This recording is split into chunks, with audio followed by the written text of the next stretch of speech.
Okay, everyone, welcome to online advertising. We're going to talk about how we can create a campaign and then move forward and start getting some starts. And then I'm going to talk about how you kind of link online advertising efforts to actual starts, and you can see the cost of each start. So let's get started. So the first step is creating your brand and understanding your brand. Of course, all of you have a brand, but I want to make sure that you really have the fundamental components needed to have a brand that makes sense and differentiates you from your market. So let's talk about what it is. A brand differentiates a product or service from competition by creating an impression in the people's minds and sets expectations. This is very similar to the touch points conversation we had, because when you are managing your touch points, you are also managing your brand, because you're managing perception of who you are and what your practice is to your audience. So we're going to focus on the differentiates part, because that really is one of the most important aspects of a brand for an orthodontic practice. And let's talk about this a little bit. If you don't remember anything from this presentation, remember this, that differentiation defeats commoditization. So what do I mean by that? There's a couple quotes from a dental economics article that I love that I think really points it out.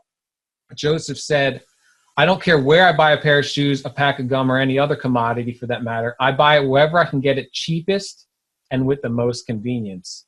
Now you can see the danger of that statement if that happens to apply to orthodontics. Dental services have also become commoditized, which a lot of us don't want to hear, of course. Why go to a board-certified orthodontist where you can get braces in the mail? If we don't demonstrate our value to our patients and the public at large, this is just the beginning of do-it-yourself dentistry. And this is especially important as so much of what we're doing now is going online. That threat of commoditization is even bigger, because if you're just online, you don't have that person-to-person contact, you have to really have a comprehensive campaign going on so that you're constantly building that relationship and sharing what actually differentiates you. And he continues to say, of all the obstacles faced by dentists, the commoditization of dental services poses the greatest existential threat. I completely agree with him. That's why when you are building your brand, incorporating your differentiators into it is so important. And as you're going to see later, when you do know what differentiates you, you're going to use it in all of your content and all of your marketing. So he continues to say, what is the one compelling reason that patients should come to us instead of other choices they have in the marketplace? That's the differentiation part. This is the question that once answered allows us to focus our actions, behaviors, and priorities. When you put this in consideration, what we're talking about today, when you know what differentiates yourself, you're going to know it's going to be so much easier to choose your message in your online advertising campaign, because so much of the messaging in that campaign is going to focus on these differentiators. So this is why I wanted to talk about branding in the beginning, because if you don't know what differentiates you, it's really going to make everything else so much harder. So we'll just quickly go through the components of a brand. Just if you want to get started on it now, this is actually a really good time to think about this if you're the doctor or you want to get with the team and talk about these things, or if you're rebranding your website, or things are stale, or you just want to rethink about who you are. You start with the vision. The vision is sort of that 50,000-foot view of the practice. What do you guys want to accomplish in the future? What is your vision for the practice? It starts with that, and that really should come from the owner of the practice, the doctor, but definitely working with your team and making sure that when you do decide what the vision is, everyone's on the same playing field and everyone understands what the vision is for the company. If anyone asks, they should kind of just know it. Next is the mission. Why are you here? What's your reason for being? That is so important. After you have the 50,000-foot view of the vision, why are you here? What is the mission of your practice? You probably know what it is, but you may or may not have written it down. This is a great time to do that. Next are the values. What are the guiding principles? Really, the values are generally in a practice going to reflect the values of the doctor. So this should be pretty easy for you, but maybe not. Just write them down so you have them listed, because the values of the doctor, the values of the practice are something everyone should be following. Every team member, everything that's in your messaging, everything should reflect this. And when you have patients and customers coming into the practice, they should get a sense of what your values are, whether it's through the messaging, the touch, the feel, the smell, everything. And then, of course, what is the differentiation? Why choose your practice? Just know how to answer this question. And a lot of y'all's differentiating factors are going to repeat, but they shouldn't all be exactly the same. And you can't have every single one of them. You have to have some sort of focus. You should be good at, you should have like a good price, for instance, and have a really great team, etc. But you can't be the best at everything. You can get better and better and better, but you should have a focus of what are those differentiators that you're absolutely going to crush in your market. So let's just look at a few examples of these brand components to kind of cement it a little bit more. If you're in a human rights campaign, a big vision, 50,000 foot view, equality for everyone. If you're feeding America, theirs is a hunger-free America. You can see this is a huge overarching vision for the company. Alzheimer's Association, a world without Alzheimer's. Of course, that's the vision. It makes sense. But these are the big, big, big pictures. But you want to start there because it kind of helps you focus it down. And then the mission for the Smithsonian, the increase and diffusion of knowledge. Monterey Bay Aquarium to inspire conservation of the oceans. Wounded Warrior Project to honor and empower wounded warriors. You're starting to see how we're getting closer. We're kind of just narrowing down our focus as we go down. And then the values: exhibit passion, be responsible, be self-motivated. What are the values of the office, of you, of the team, of the brand? Really, everything should just shine. Your values should shine in everything you guys are doing. And this is also going to really make a big difference of what the culture of the office is. It's going to help define the culture. And then some examples of differentiation: if you offer wild smiles, those are custom brackets. They enable people to express themselves. We have a customer experience, the best customer experience in our state or region. That's a really good one. But if you're going to choose something like that, you really have to make it happen. It can't just be words, and that is a huge goal to reach. But if a lot of practices do, and when they do, it comes out and people know it. So if you can nail down these brand components, you're really going to have everything you need to create that brand. And when you write them down, it allows you to focus this and kind of cement it and share it with the team, with new team members, and make sure you're holding yourself accountable in the future to make sure your brand reflects what you want it to reflect, because it's your business. All right, I just want to touch on what is marketing, because we have branding and marketing. They're not the same thing. So what is marketing? It's when a company creates, communicates, and delivers a message in an effort to influence the target audiences to think or behave in a desired way. So these are all just tactics that deliver a message that influences our target audience. There's a lot of pieces in this description. So we're using tactics to deliver the message. We'll talk a lot about that. The tactics we're going to focus on today is online advertising. The message, so much of that is going to come from your branding. And then we want to influence people. So we have to know who the audience is and what we want them to do with that message. That's a lot about, we're going to talk about buyer personas, on targeting your audience. The way to influence them is to talk about your differentiators. And we want them to think or behave in a desired way. Of course, we want them to choose our practice when they want to get a great smile. So that is what marketing is, essentially, according to lynda.com, which is now LinkedIn Learning, by the way. Great resource. And I like this little chart or diagram because this talks about kind of how we're using the analytical night to split marketing up. And I really think this is a little dated, but just so you know, digital really is the priority right now.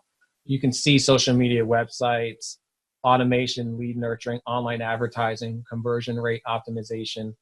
There's so many tools in digital marketing to help get your message across. that it really is the most important player in your marketing. And I'd say during these times, what's going to happen after all of this coronavirus craziness is over, digital, if this represents 60-40 digital traditional, it's going to be more like 90-10. We're going on virtual consultations and bring as much of the practice virtual as possible. You're going to really have to understand how to use digital tactics to get your message across and build that relationship in order to really compete in tomorrow's market and what is becoming today's market very quickly. That doesn't mean there's not a place for traditional. There absolutely is. It just shouldn't be, in my opinion, your priority. If you have most of your marketing spend right now in traditional advertising like billboards and print and sponsorships, I really encourage you to start doing the math on that return on investment to see if it's really getting you the starts it should. So that's marketing today. Really, this should say what is marketing 6 months ago, because it's about to change. All right, so step 2, let's identify your patient personas. We'll go over this quickly. I'm assuming that you've seen some of the other presentations when we talked about buyer personas, but if you don't know what it is, it's a semi-fictional character that represents an audience that you're trying to target. So here's an avatar sheet. You can get this from digitalmarketer.com. And it's going to talk about different things, behaviors that your avatar is taking. What are their pain points? What are their goals? Where do they get the information? What do they really care about? What are they doing day to day? It's really getting in the mind of this person, because if you need to do that to get that message to them, to influence them to do the behavior or action that you want them to take. Here's an example. We talked about this the last meetings. Jane, here's her demographic, her goals, values, sources of information, challenges, and pain points. You want to define at least 2 or 3 of these for your practice, because each online advertising or any campaign should focus on one specific buyer persona. That's one of the ways you focus your campaign and make your dollars work as most effectively, by having focus on who you're trying to attract and who you're trying to influence their behavior. Whose behavior are you trying to influence? Who specifically? Because when you do it that way, you use your money more efficiently. All right, so that's buyer personas. If you ever want to talk more about that, I'd be happy to talk about it. Next, I want you to understand the decision journey. This is also called the buyer's journey. Understanding this also helps you focus your campaigns. So in general, these are the 4 stages of the decision journey. So let's just jump right in. First is awareness. Awareness is they know they have a problem and they need to find a solution. So we're going to keep this simple and just say most people in the awareness stage, they know they have a problem, they need to find a solution. They're generally just going to ask Google or whatever search engine they use to just learn more about it. Well, what is the solution to my problem? I need a better smile. Where do I find it? Let's just Google it. Next is consideration. They know the potential solutions to their problem. Now they need to start doing the research on what specific solutions they're going to use. So they may be looking at blogs, YouTube videos. They're going to ask their friends, and of course they're going to ask their dentist. This used to just be ask the dentist, and everything else was not really considered. That was the referral. That was the source of information they used, and it was done. It used to be a lot easier for us, because if we just got more referrals and made relationships with more dentists, that would take care of all of our business. And doctors that have been in practice for 20 or 30 years, they can still use this because they've built up such a huge referral network that it's giving them more business they can ever want. But I would caution you that if you are just relying on referrals right now from someone else, I feel like you're in danger, especially if you're trying to recession-proof your practice, because you're relying on other people basically to give you all the business you need. You're relying on a third party. You don't actually have a lot of control over that relationship. You can just do things to hopefully increase the referrals and make those relationships better, but you can't just turn your sales engine on and get new starts. Let's say you want to open a new office, and it's not even about just recession-proofing your practice. If you want to just open a new office, how do you double your starts pretty predictably? I'm going to show you how. You're going to make a process and a system. So considerations, you're doing the research. Decision, you're actually deciding, you've done the research, you know what the solution is, you need to actually decide on who is going to provide that solution for you. This is when they're deciding which doctor they're going to use, which orthodontist are we going to use to fix my smile. And then after someone becomes a start and they're a patient, how do we turn them into an advocate, a raving fan who's going to send us more business? Because those are the referrals that you can control, because they've gone through your whole process. They love you guys and they're telling their friends. So create as many advocates as possible. So let's dig a little bit deeper into the actual tools and tactics related to each of these stages. So step 4, use the right tool for the job. Today we'll focus on online advertising, but I want to give you a sense of what tools you'd use in general for each of these tactics. So awareness, again, people are just they know they have a problem, they're looking for what the solution is. We can push online advertising to people who might potentially need our services. So we're going to create awareness that we exist and we are a potential solution to their problem. And then paid search marketing, this is generally Google ads. They're going to be typing in during their Google search of what their issue is and looking for the answer. If you come up, then they're going to click, they potentially going to click on you and start working with your brand and learning more about you. So that's outbound marketing. Outbound is when you're pushing marketing out to people, and that's what we're going to talk about today. Inbound marketing is when you're trying to bring people in, you're trying to track them to the brand. Blog posts are great for this. Search engine optimization, any type of content you're writing, like infographics, press releases, quizzes. Assessment, that's something that people might be interested in when they're trying to determine, like an Invisalign assessment, is Invisalign right for me? And there's downloadable educational content. When you're making all this content, when people are going through these stages, they're going to find your content, it will answer their question, and you'll be seen as a resource. So all this can help in general with the awareness stage, letting them know that you exist and you're a potential solution to their problem. So consideration, again, online advertising, but we can use remarketing, because we're assuming they came to our website, which means we can now remarket to them and bring them back to the website to build that relationship even more. And you're still going to use paid search marketing. You just might have a little bit different messaging now, because you're not just making them aware, you're now trying to get them closer to making a decision to choose you. So that you might tweak the messaging for that specific ad, because that ad is for a specific buyer persona and for this specific stage in the buyer's journey. And then inbound, again, blog posts, same tactic, just different messaging. Email workflow, if you're able to capture their email in that awareness stage when they visit your site, you can now start pushing information to them that makes sense for that buyer persona in this stage of development, this stage in their customer's journey.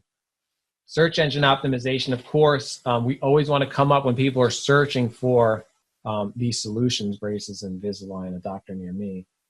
Live chat is a great way for them to learn more without having to go to the level of scheduling an appointment.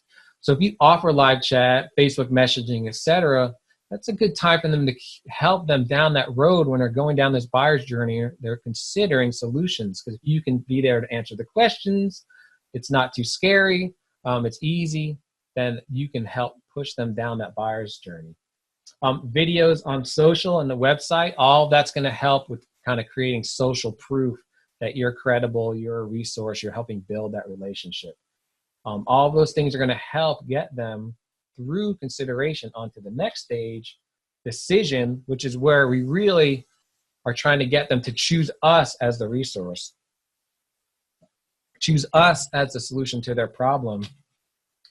Again, we're going to do online ads, but the messaging is going to be different. This is when we're actually going to be putting promotions. Things are going to, if they're on the fence right now, how do we push them over the fence to schedule that appointment and become a start?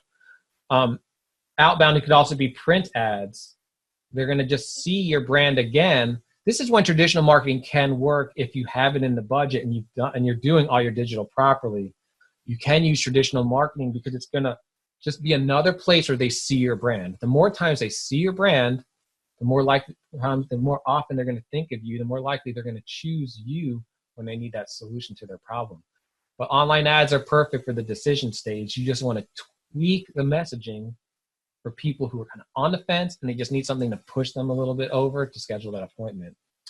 And then inbound, of course, that free consultation, that's something that might or might not differentiate you. 5-star reviews, the better your reviews, of course, the better chance you're going to have for that conversion action where someone's going to come and decide to give you a shot. Case studies are nice. That's giving them proof that what you're doing works, and it's showing them social proof that other people were happy with your service. And then video testimonials. There's nothing more powerful, in my opinion, than video testimonials when someone's on the fence and they're just not sure who to choose. Because if you just have dozens of people talking about you and how much they love you, it's totally credible. Written reviews and text are great, but did someone just make that up? That's what people may be thinking. When they're a video testimonial and they're obviously not actors, that's really going to help the mom who's deciding where to send her kids, because she's just going to see over and over again that you just did a great job and you are the right choice. And then an advocate. We're not really going to use online advertising too much for this because they've already become a patient, but we do want to make sure they become a raving fan. And you can use online, and your online tactic would be email marketing. You can offer a referral program. You're just spreading the message that it exists, just sharing your story and make sure they just love you, and having events for them to all come together and just interact with your brand. And then some inbound, obviously have a great, friendly, knowledgeable staff. All of that's going to affect the perception they have of your practice. And the better that perception, the more likely they're going to be a fan who advocates and increases your word of mouth. Of course, you want to be known as very helpful. You want to make sure everyone in the office can answer any question that a potential patient might ask them. And while they're a patient, they offer just the greatest service possible and just amazing customer experience. I know all of you are doing a great job of this, but just to reiterate the importance of it, you're doing this to create raving fans that are going to increase your referrals and send more people to your office. All right, so those are the tools and tactics to get through the buyer's journey. Next, build the campaign. This is kind of the basic elements of building a campaign that I want you to consider. And you kind of need to make sure you address each one before you start to make sure you're focusing your efforts for the campaign. So who are you targeting? Number one, choose your buyer persona. Who are we trying to influence their actions to take that next step and schedule the appointment with us? Choose whoever it is. And then what buyer journey stage are you targeting? Ideally, you're going to have a campaign for each one. You don't have to, but just be aware of this, that the more segmented, personalized, focused your campaigns are, the better they're generally going to work. And this is why you want a comprehensive marketing campaign. So what are you trying to get them to do? Are you trying to just create awareness that your practice exists? Are you trying to have aggressive promotions because you need to get as many people over the fence as possible? What are you just trying to be a resource during that consideration stage and just show them that you have all the answers to their problems so that they trust you and they're more likely to decide to use you?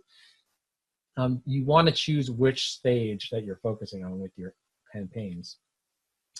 And then what is the message? Choose a point of differentiation. You usually want to choose one per campaign, but you can put a couple in there as long as it doesn't make the message too diluted. Just make sure you're focusing on what is it that differentiates you. Are you talking about your super knowledgeable and friendly staff? Are you talking about a promotion?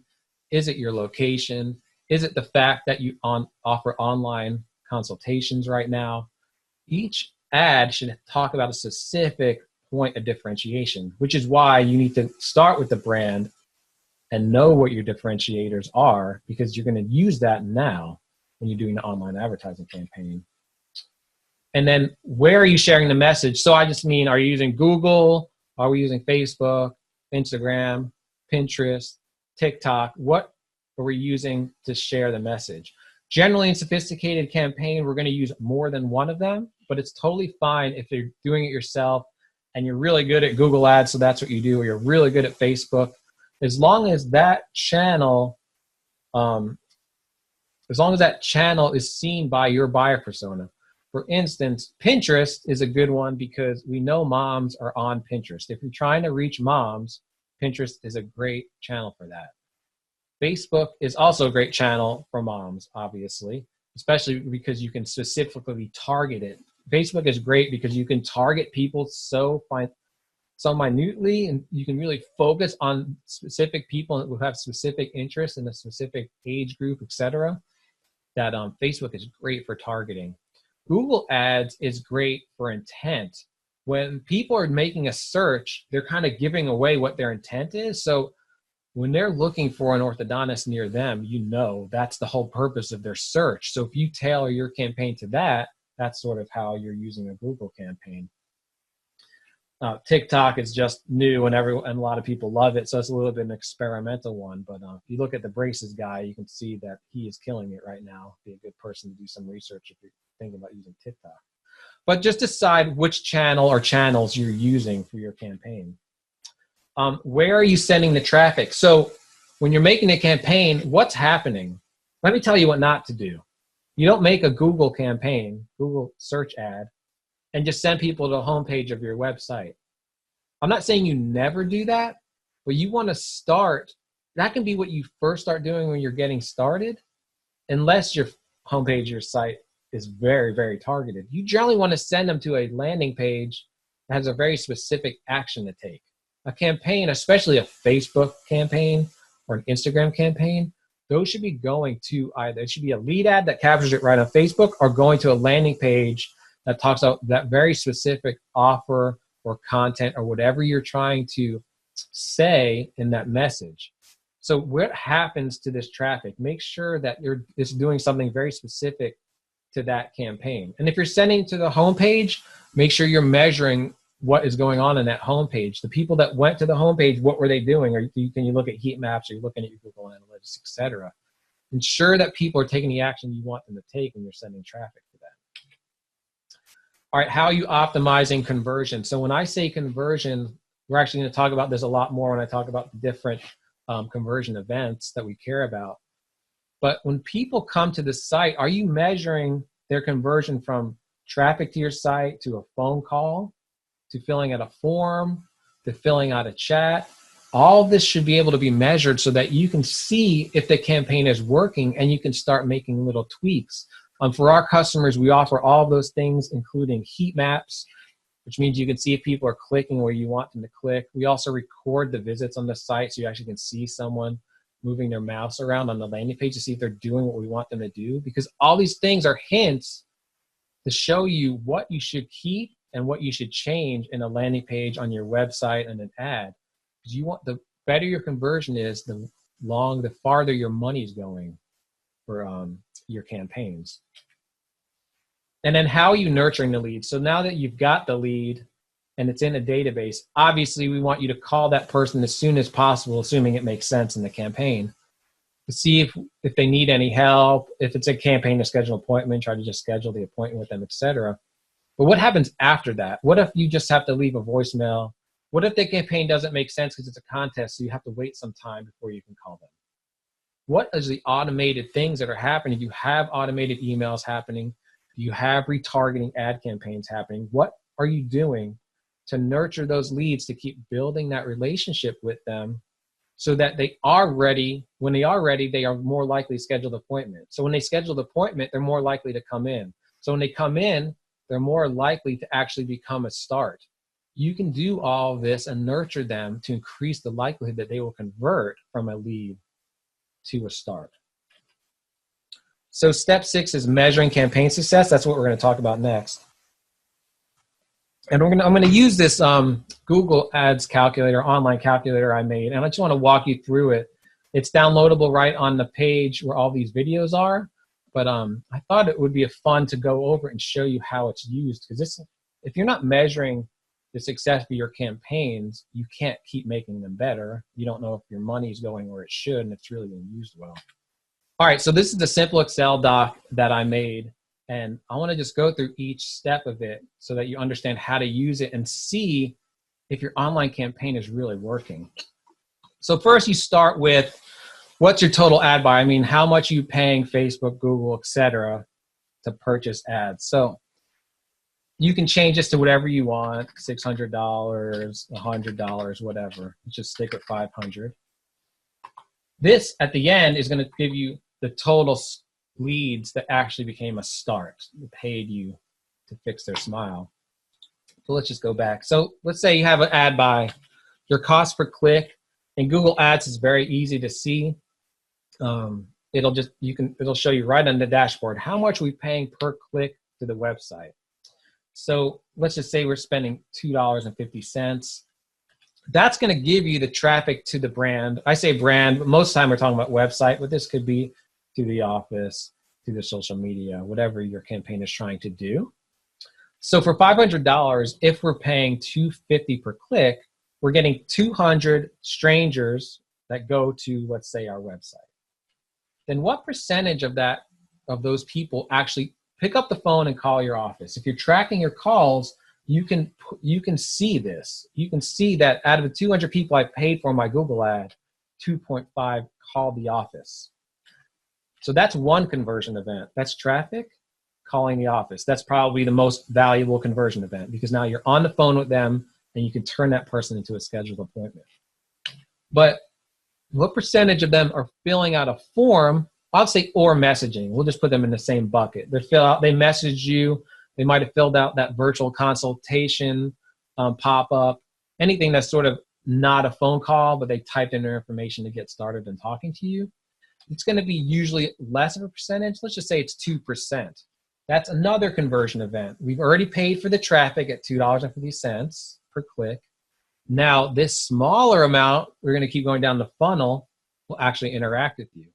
So of the people that called you, I think 35% is a good number, but do you know this for your office? Do you know out of all the calls you get, how many actually turn into scheduled appointments? This is going to give you a good idea of the lead quality. Were the people that calling you actually interested? So that's going to help. Is it a good campaign that makes sense? But also, is everyone on the staff giving the right script, saying the right things, having the right attitude on the phone? Are they smiling on the other end of the phone? These are all things you can measure and kind of tweak. You can tweak the campaign, the conversion, etc. But you want to get this conversion event obviously as high as possible, because if you've gotten someone to call you, you should be converting a lot. And I think, honestly, you could probably get this closer to 60, 70% once you've got it nailed down. I put the same thing for leads. Not call lead, that means they're not a call, they fill out a form. We've had their contact information electronically. How many of those people scheduled an appointment? Say 35% here. And then how many that scheduled an appointment actually became a start? So they actually have to come to the office, obviously, and actually become your patient. This should be a very high number, but you want to know this figure. Next, this is actually going to give you, this is calculated, the percentage of leads that start. So this, at the end of the day, of all the leads we did get to the office, this calculator is going to tell you what percentage of them actually started. And then what was the cost per start? Now we're not including management and overhead. We're just talking about specifically, we just care about the ad buy, and you have all of these conversion numbers figured out. How much did it cost to get that start? And then this will give you the total leads that actually start for that $500. So if all these numbers are true for you, and every $500 more or less you spend on Google ads, you'll get 2.36 starts. Now, I want you to recognize the power of knowing this. If you actually have this sales engine working, and more or less, these figures are more or less predictable. If you need 20 starts, all you have to do is put $5,000 into the ad buy. That's the power of this sales engine. But let's just talk about a couple of things to take in consideration. Cost per click, that does generally level out. You're going to have a general cost per click wherever your area is. When I'm working on someone's campaign, obviously I'm trying to drive that cost per click down as much as physically possible. And once the campaign's actually sophisticated enough, we really care about the cost per conversion. That's the cost for someone converting into a lead. And for Google, at least, you can actually measure that. But generally, cost per conversion is going down. Cost per click is going to also kind of sit at a steady rate. But that's something that if someone's doing a good job, they're going to get that at a pretty solid number. 250 is about average. But I have a lot of doctors that are a lot less than this, actually. And some that are more, but they're in very, very competitive areas. So the percent that call the office and the percent that fill out the form, this is where your website is going to make a huge, huge difference. Now, the ads people can call straight from the ads. So that is just the person creating the ads. So let me put that out there. But a lot of people are going to go to the website and then decide whether they're going to call you, the most important conversion up to besides a start. And this is when it's important to ensure that you are sending someone to a landing page. You have a lot of calls to action. Your website looks very professional. You have a lot of videos or content that's teaching them what they need to know to make that next decision. It's making you look like a resource. It's making you look like the person they want. All of this is going to happen on the website because you're reading and learning and listening and kind of making a judgment call on whether you are the solution to the problem. Are you going to be the one that they decide in the decision stage to go and choose? So that's how you make these numbers in your favor, is to really have great conversion on your website and have a great, great website. And of course, have someone who knows what they're doing that's running the Google ads. The same thing that fills out a form or does chat, etc. This is when you get these numbers down. Let's just show you what can happen. Let's just say the percent that call the office, you just have an amazing site. You make it 5%. All of a sudden, that same $500 just gave you 3.6 leads per month. All you did was make the website better. Same thing with fills out a form. Let's just turn that into 4%. All of a sudden, you've got another start from that just by focusing on conversion. That's what's great about this calculator. It lets you see how you can make whatever your budget is go farther, because that's what managing conversion does for you. When you manage all the components, all the touch points, and you have synergistic campaigns, you get more for your money. And once you get it, you can't stop, obviously, because you have to always get better and better at it. But once you get it to a really good spot where you're happy with all of your numbers, you have predictability. And that's how you really can scale your practice and or survive a recession. If you have predictable numbers that you can count on, then that's how you can grow the practice at will, or keep the number of starts that you're used to when there's a recession and everything becomes more competitive. Because let's say right now you spend $2,000, so put $2,000 up here, and just from Google Ads you're getting about 9 to 10 starts. So let's say all of a sudden that drops to 5 because there's some economic downturn. All you need to do is double your ad spend. Now you know it costs about $211 per start. You're making a bigger investment in your online advertising, but you know what kind of return on investment you're going to get. So there's not really a lot of risk in doing that. It won't always double. I'm not saying it's 100% predictable. Nothing is. But if you don't know a lot of these numbers and you're not, at least not trying to improve each one, then you have no predictability. And when you're in that, if you're in that jam or you want to grow your business, you're not going to know how to do it because you're not going to know what levers to pull to increase your starts.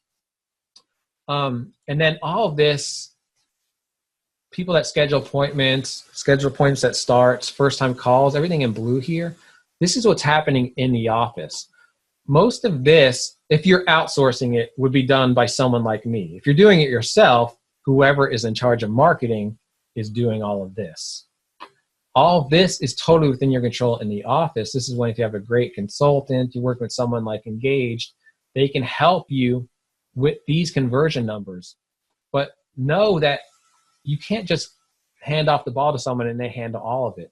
Every step is going to make a huge difference on what this final number is.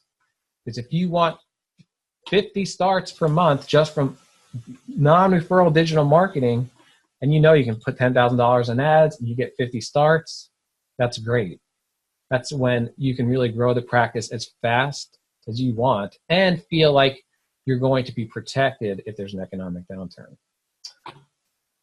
I think that's enough for me going on about this calculator. If you guys need any help, just let me know. You can email me. We can go over it over Zoom just like this, and I'll show you how to put your numbers in there. It's downloadable right on our Q&A page.